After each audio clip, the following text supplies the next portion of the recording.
The Kellogg Foundation has indicated to the university that they will make available to the university approximately $1,850,000 if the state provides $1,300,000. I just indicated to them that I hope that the increase for higher education was sufficient to enable the higher regents to provide that money so that we can take advantage of that Kellogg grant.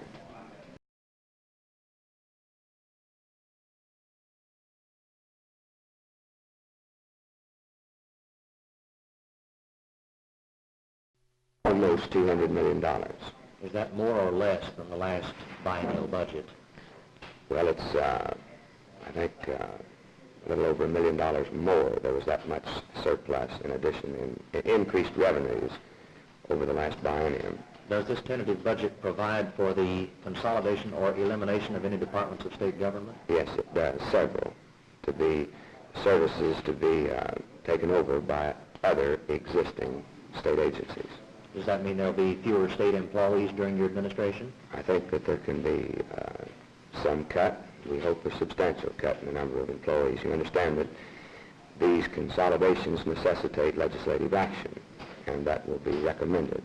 Which departments of state government are going to get more money under the tentative budget that's been agreed on now? Well, I think the needs of higher education, common schools, and mental health are such that increases in their appropriations are justified, and therefore such increases will be recommended.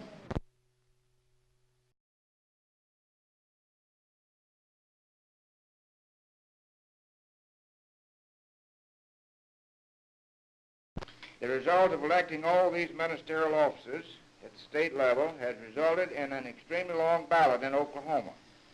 It has resulted in the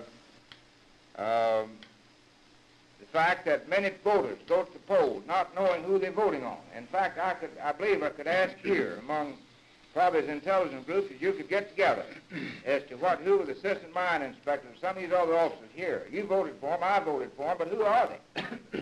In other words, here, doesn't it occur to you that the governor of the state could appoint better, a more efficient, a better person to perform the duties which is purely ministerial than to be a name on the ballot that you don't know and I don't know? In other words, it's an intelligent voting proposition.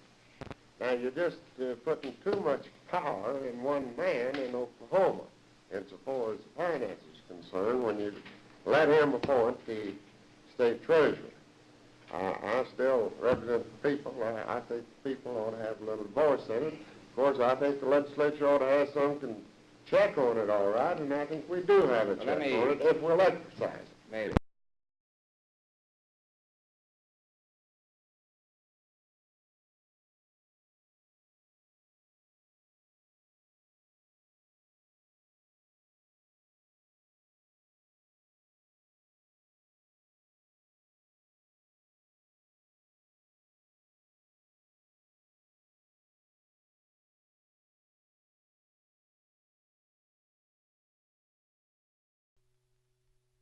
The first place, the state of West Virginia has this same tax, and it's dedicated for that particular purpose.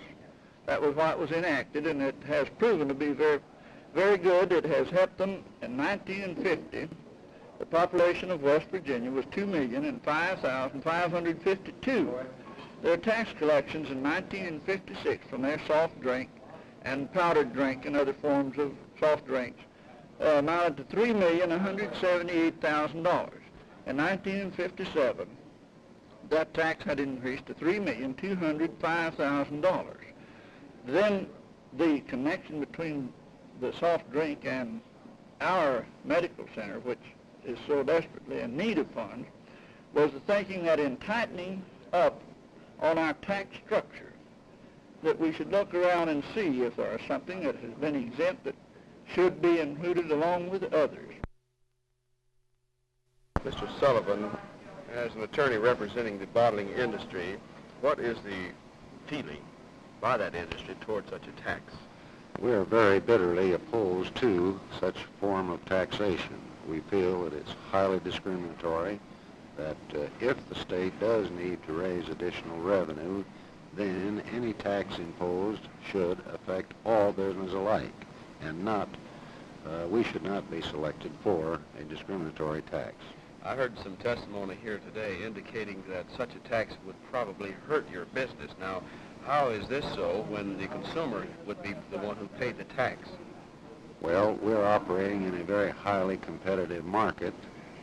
We sell our product against other competitive items such as candy, gum, popsicles, Eskimo pies, coffee, tea, other products of that nature. And anything that raises our price and leaves the price of those products alone will adversely affect our sales. Now, is this just theory, or do you have some figures or statistics No, to back sir, this up? it is not theory. In Pennsylvania, where the tax was imposed and in effect for a period of a few years, the decline in volume of the bottlers in that state amounted to 35%. West Virginia decline in volume of sales is approximately 35%.